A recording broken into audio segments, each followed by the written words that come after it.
Hi, everyone. I have with me Derek Rydall. Is that how you say your name? Eric Rydall. Derek Rydall, who is a transformational coach, best-selling author, and spiritual guide, helping leaders live a legendary life, and the owner of Emerging Edge Media Incorporated. Welcome, Derek. Glad to have you here again. Thank you. It's my honor and pleasure.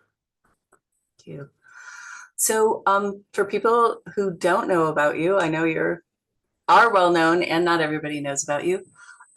Tell people about your work, like what's the basis of it and how you got started.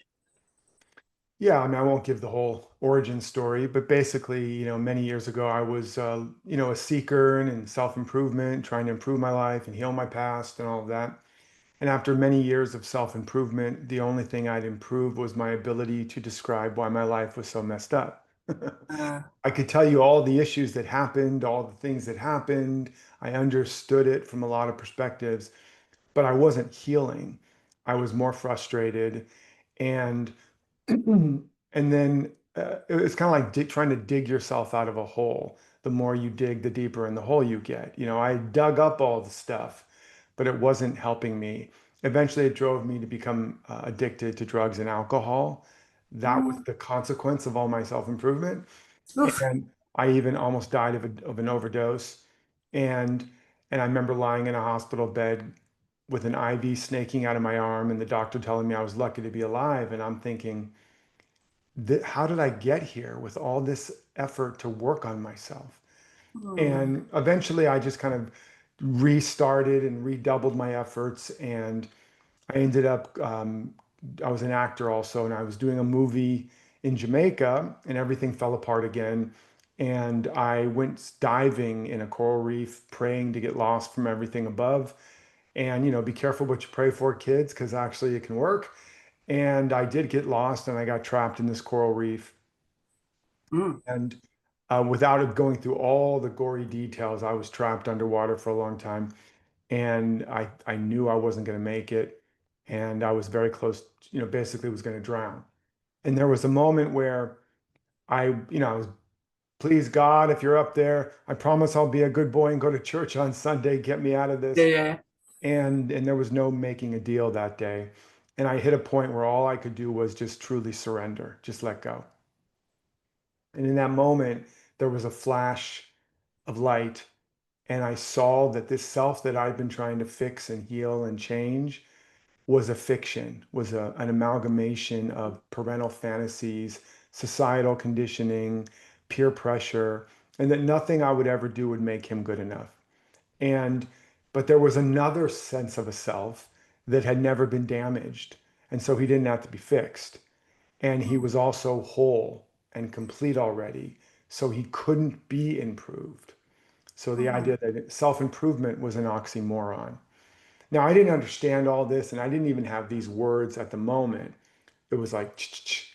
And then all of a sudden, I was standing outside of the coral reef on the one piece of coral that I could stand on. I'm not exactly sure how I got there. mm-hmm. And this coral reef was a maze, and it was something I'd been swimming through my whole life, metaphorically. And something broke. Humpty Dumpty fell off the wall, and I could swim over the other side, and I was free from that. And I was something, I was somebody new. And it took me a while to integrate what had happened. I left the world in a lot of ways. I tried to become a monk. I did join a monastery for a short time. But basically, what I discovered was what I eventually called the law of emergence. And that Mm, is, I began to see that like every seed, like the acorn I use often as a metaphor or analogy, is it has the pattern of the oak in it already. yeah. And also in the quantum field, the oak in its entirety is already there as a frequency, kind of like right now your favorite music is playing right here, but you Mm, can't hear it unless you know the frequency or station it's on and you tune your frequency to match that frequency. That's what's called radio. yeah, radio dial. Um, Yeah. and the minute your frequency is that frequency, that station becomes manifest. It becomes audible. But it was always here, inaudible as a Yeah. frequency. So the station becomes manifest, or you have a manifestation. And but the point is that it's all here. And this is what the great master teachers were teaching. They're all saying it's all here, it's all now, but you're blinded by all your cognitive filters and beliefs and concepts. You're judging by appearances, and there's a deeper perception available. And and we also know that many animals can see things we can't. They can see more of the color spectrum. Anyways, so it's already here. So the same thing is true with a seed. The oak is already in the acorn. And Mm-hmm. the acorn does not go out and make an oak happen. It doesn't go out and achieve an oak or attract an oak. It doesn't build an oak. And the acorn itself is not an inadequate oak. It's a perfect acorn. But it has the full potential and frequency and music of the oak. And that's true of every seed in creation, including the seed within us. That the perfect Mm-hmm. pattern of our potential and our purpose is already planted in the soil of our soul, even before we were planted in our mother's womb. And like nature, instead of trying to make it happen, we have to learn how to make it welcome. Like a Mm-hmm. gardener cultivates the soil to become congruent with the pattern in the seed. It understands what is this seed, what does it need, and it creates the condition. And when the condition is right, the gardener's not making a plant happen. The gardener has now made the plant welcome, and it emerges. And so when I saw that, I realized that so much of my efforts and our efforts to try to make stuff happen is the resistance we're creating that's blocking it. And when I Mm-hmm. was broke, I was broken, I was suicidal, I was living on mac and cheese in a one-room flat before this all happened. And then once I caught this and I began to learn how to bring myself and my life into alignment with my seed, with my inner pattern, my life began to flourish and flower and blossom. And in a matter of a couple years, I was living my purpose. I was making multiple six figures when I was literally about to be evicted. I fell in love.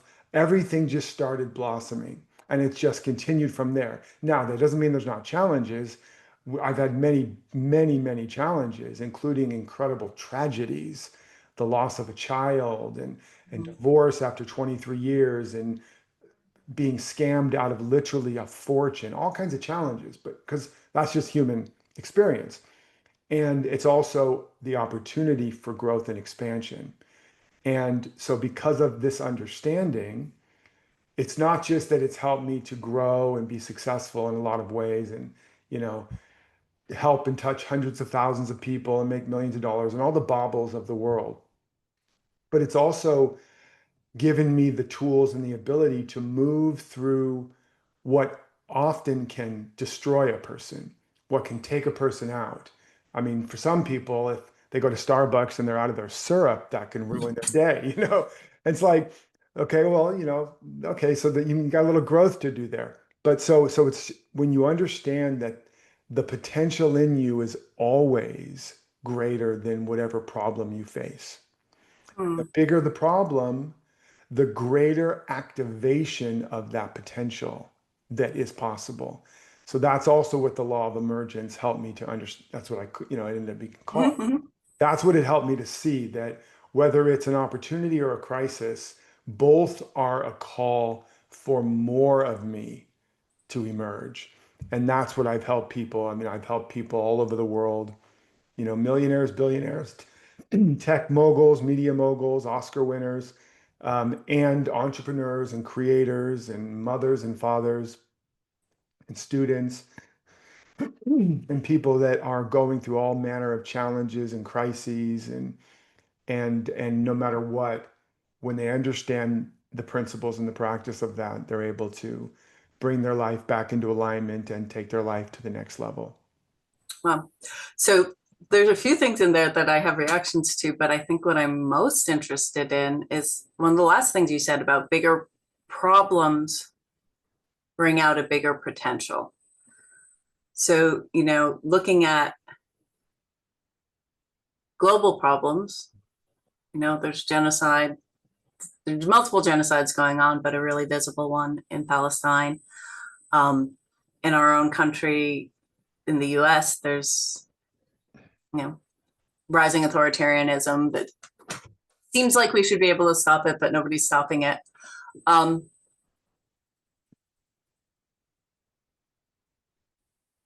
can people being themselves and being their potential well, first of all, is this coming out? Are people having this kind of development in the face of these massive problems? And if we do, is it going to be sufficient to make the difference? Well, yes, yes, and yes. Now, the first thing is you have to understand it on a micro, and then you can begin to understand it on a macro. Like, I faced the death of my son, and it destroyed me. Yeah. But because I had a practice to hold myself and be with that as I literally was annihilated on so many levels, because I had a practice to mindfully observe and to let the emotions move and to get underneath what was really available to me. First of all, I was able to fall apart and then keep coming back together in a more resilient way. And so there definitely is practice, and all the greatest teachers have taught, from the Dalai Lama to Buddha to Jesus to whoever, mindfulness. Nelson Mandela, look what happened to him. He was put in prison for 27 years.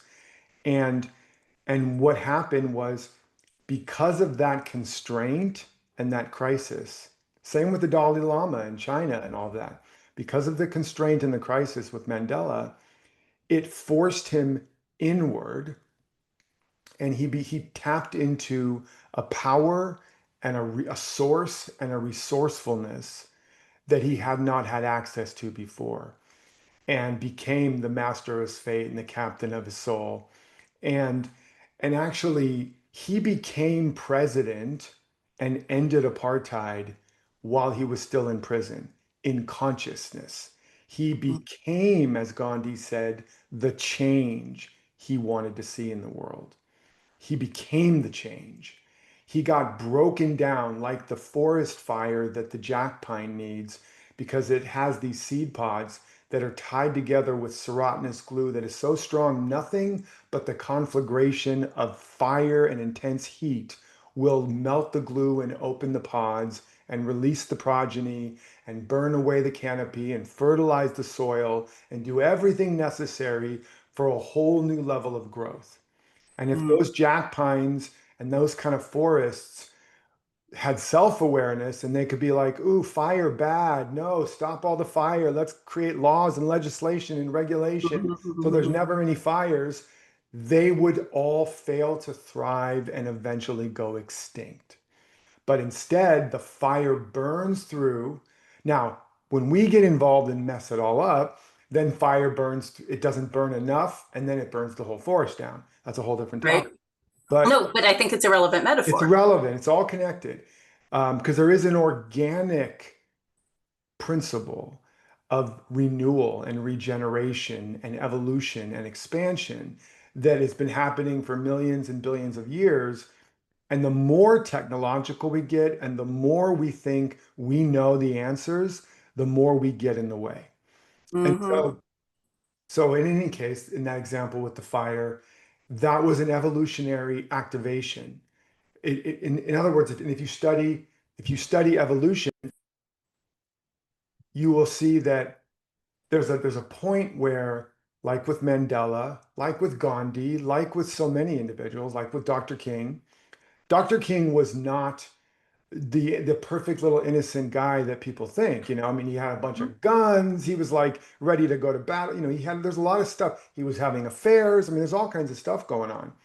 And but the call, the evolutionary call on his heart and his soul and his brothers and sisters, it activated, it made him who he became. He was Mm-hmm. forged in the fires of the transformation that was being called.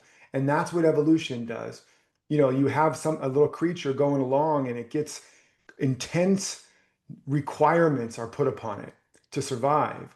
And that literally makes an evolutionary demand and activates new potentials. Like you go to the gym, you work out past your comfort, past what you think you can do.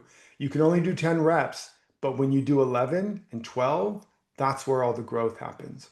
It tears the muscles, it makes a demand on your system, which says we need to get more efficient, we need to send more energy to this part of the body, and then it eventually builds a muscle. When you do exercise, you literally develop new cardiovascular muscles and new veins. All of that is a crisis that is put upon you. And the body's response to that is to actually become more and better version of itself.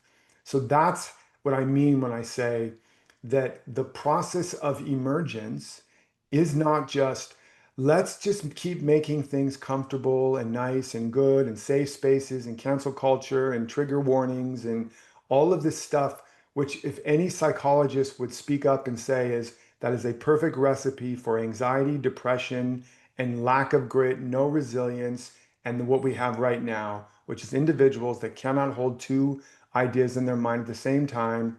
And Mm. again, if Starbucks is out of cappuccino or their iPhone doesn't work, they have a meltdown.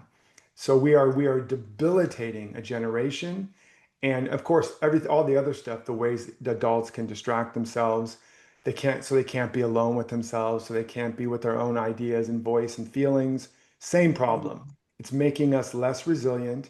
It's increasing anxiety, depression, suicidality, fragmentation, polarization. So all of that is us trying to avoid the natural Yes. evolutionary process. We Mm. need we need to actually do harder things, things that hurt our brain in a good way, you know? It's like things the only way we're going to get through it is to become more. It's like we need some tigers chasing us, literally, because that's what happened evolutionarily. We had to be able to run and survive because if we don't, that saber-toothed cat is going to make your lunch. So that's the basic big idea. And again, Mandela, Gandhi, Mother Teresa, Dr. King, there's so many examples of people. So yes, so in terms of like what's going on in Gaza, and that's a much more complicated subject.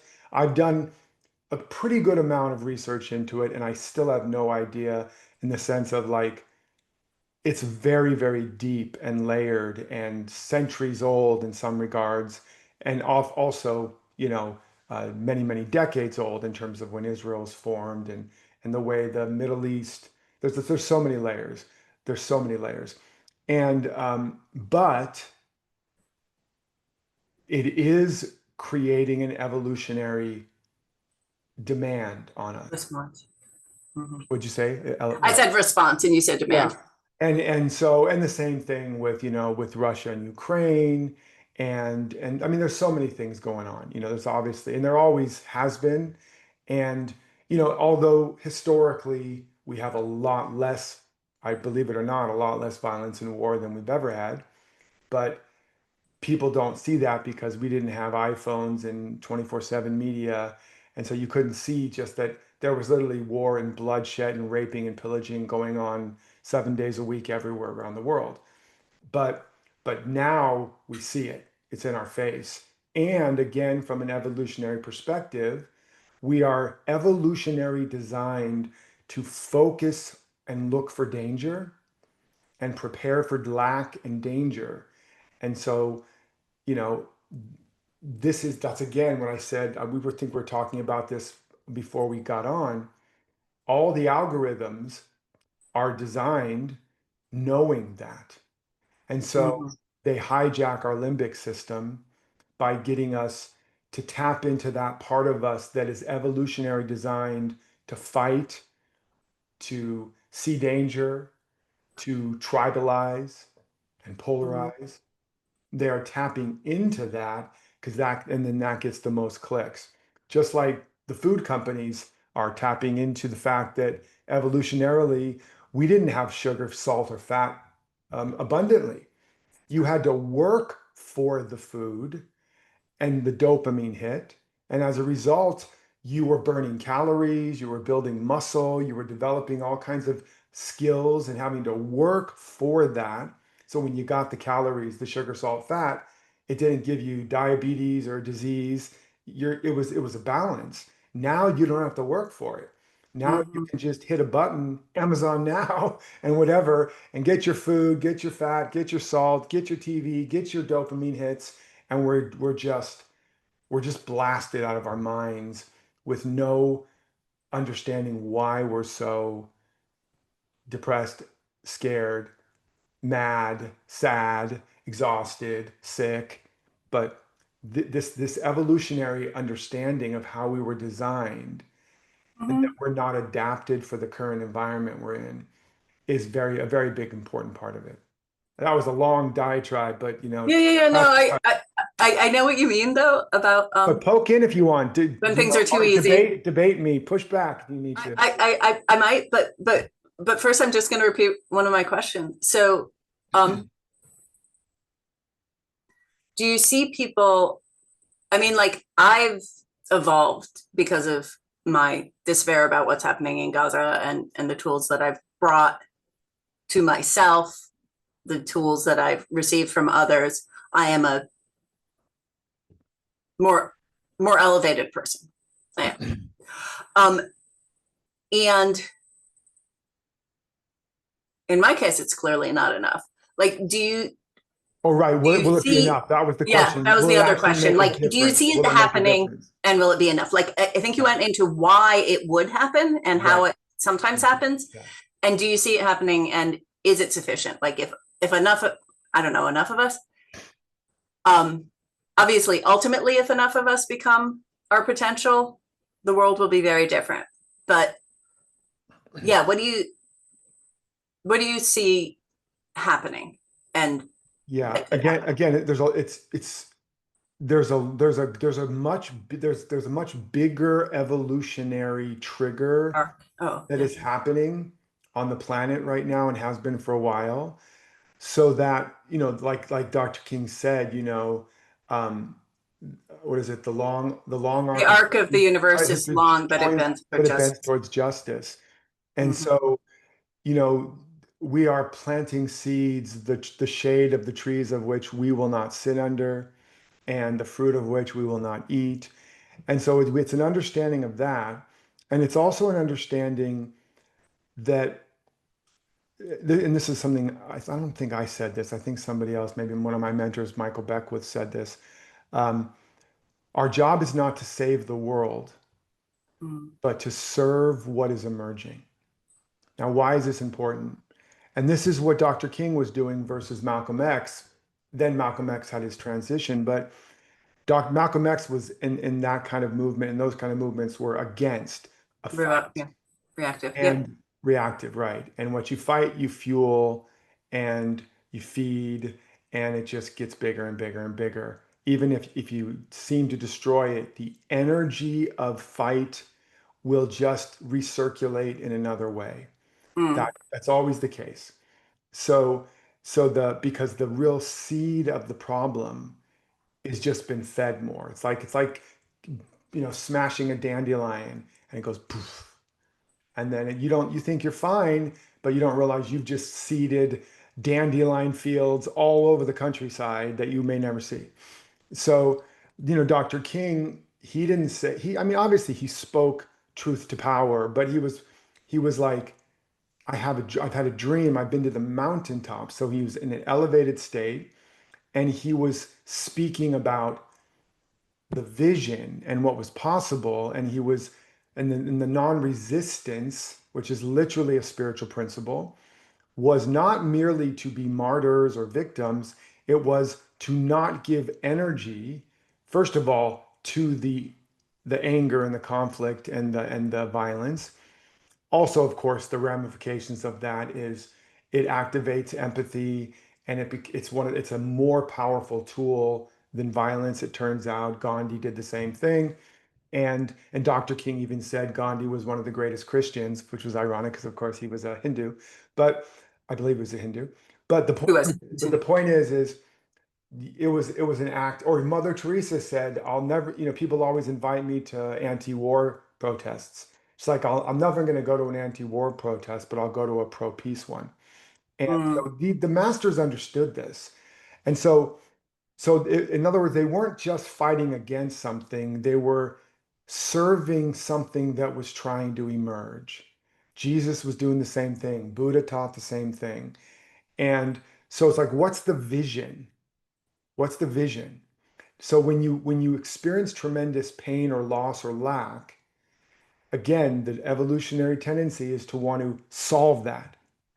But instead, you need to let it drive you deeper into what is the deep heart desire it activates, right? When you have nothing, you fall in love with the possibility of having. And so you feel, you let your heart break. Like when my son died, and a few years into it, a vision dropped in one day, and a voice said, when the form that held your love shatters, the love is not lost, it is liberated. mm, And so when the form is shattered, when there's a shattering, when peace seems to be shattered, the form that held our peace, the form that held our civil rights, the compassion. form, Yeah. it gets shattered and we think it's lost. We have to put the form back together again, or we're nothing without that form, the job, the relationship, the whatever. And what the deeper spiritual, whatever you want to call it, message is, no, now there's a chance for an even greater realization and expression of the essence that that form held. And so, in other words, to make you fall in love with. And then another way to think of it is, if I could solve Gaza, as an example, who would I have to be? And who would I be on the other side? And if we solved it, not in a way that was against Israel, because the people of Israel aren't the problem, the political systems and structures, and without naming names, and all of it, and the structures in Iran and the structures across the Middle East that were perfectly fine with letting all the Palestinians suffer and die, and let Hamas and all these people take over all the money and completely use these people as scapegoats and victims. They're victims, but there's so many layers of systems, and that, so who would we have to be in order for that to be solved? And what do we mean by solved? First of all, we have to think about the qualities. There's peace, there's love, there's a common purpose, there's common shared values, et cetera, et cetera, et cetera, whatever that might be. If we take it and go backwards to, well, what's trying to emerge? Heaven on earth, peace on earth, a world that works for the highest good of all beings.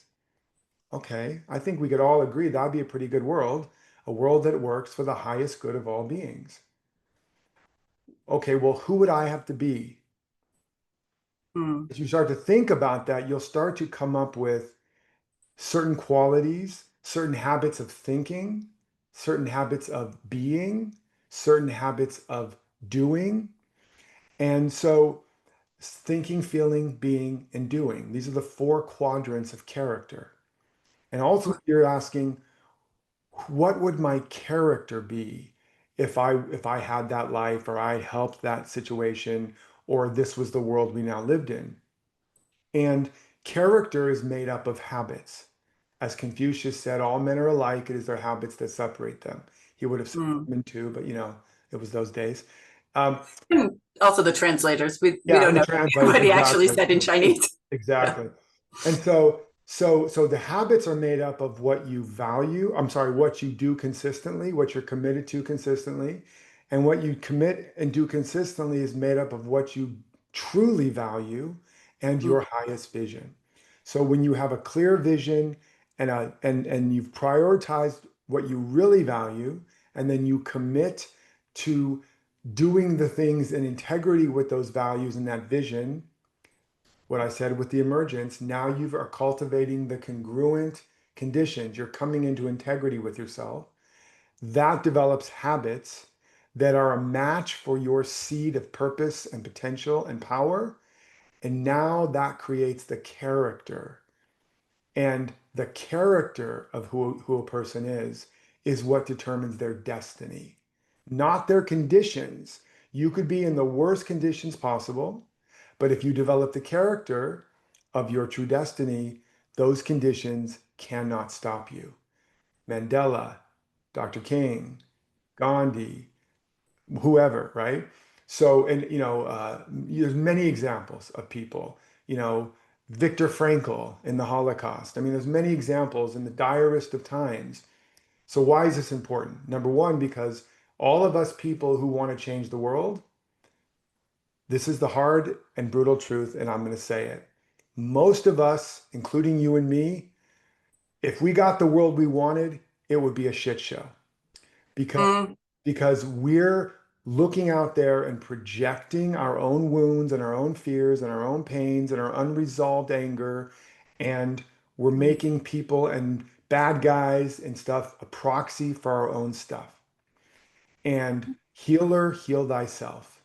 We need Jesus before you want to remove the well, sliver from their eyes, remove the plank from your own. He who has not sinned, cast the first stone. Hello, anybody here? Where'd you guys go? Right? So it's very important. And then the second piece is, you know, and we've seen this in many things with all these movements, on both sides of the aisle, and whatever it is. It starts off, there's something good, Black Lives Matter, Me Too movement, all these different things. But what it ends up becoming is a narrative that keeps disempowering both sides. It tells mm, people you're being disenfranchised. Okay, so is that story going to help me if I'm the one that is in that situation to actually reclaim the power, or am I now going to be in a fight to overcome the problem of disenfranchisement? mm. Now I'm back Or to at prove it. to prove it. I'm back at the anti-war rally. I'm back at the fighting against the man. And all that energy just gets wasted. And if there was a devil, that's the devil's game. Because that's how Mm, evil and anger and sadness and all these, it just feeds off of us. But the power is, haha, nice try. I'm not going to buy that story.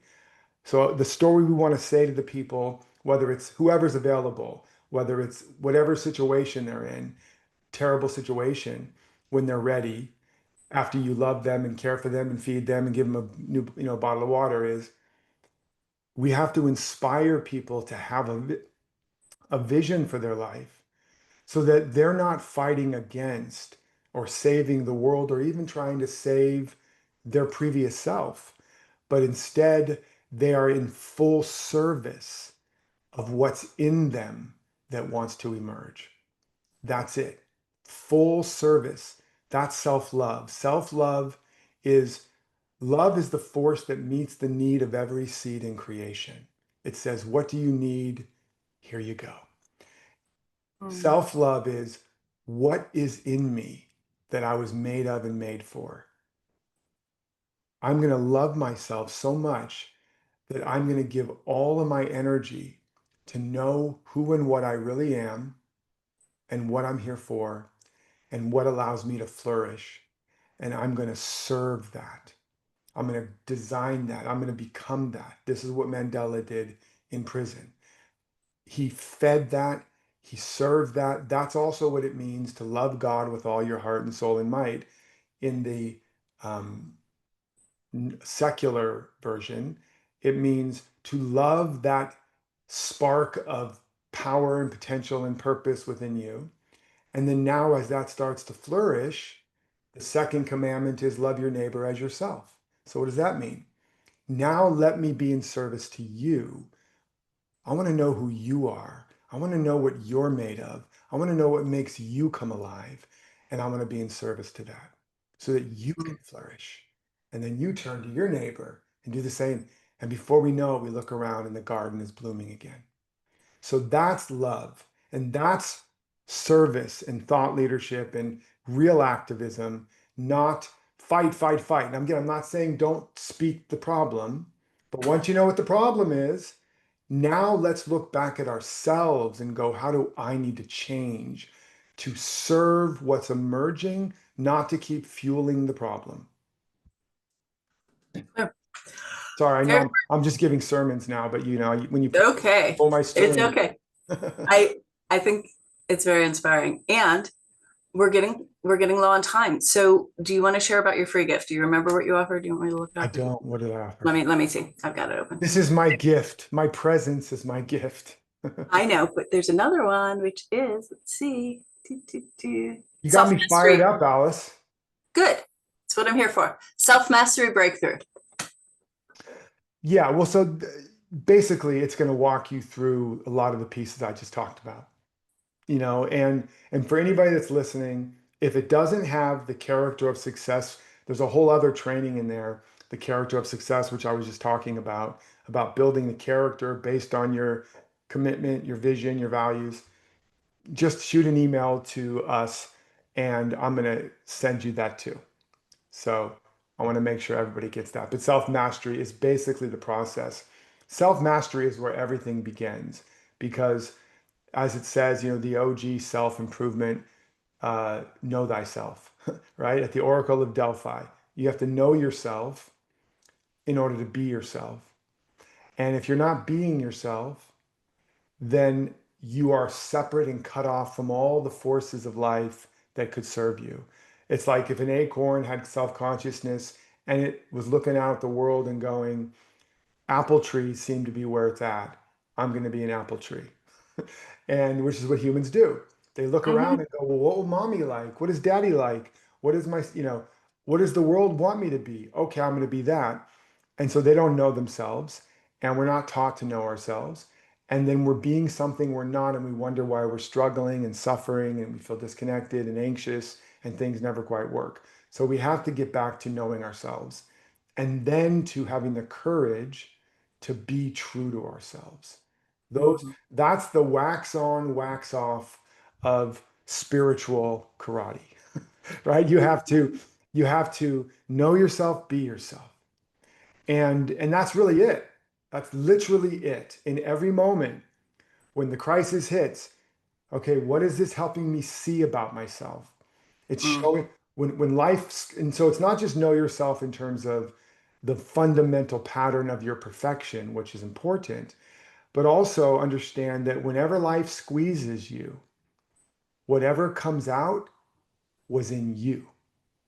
And so if you squeeze an orange, you get orange juice, no matter who squeezes it or how it's squeezed. So if I'm sad, mad, angry, depressed, anxious, it's not my mom or my dad or my husband or my wife or the government or the Palestinians or the Israelis or the Russians. They've squeezed me, and now I see what juice is in me.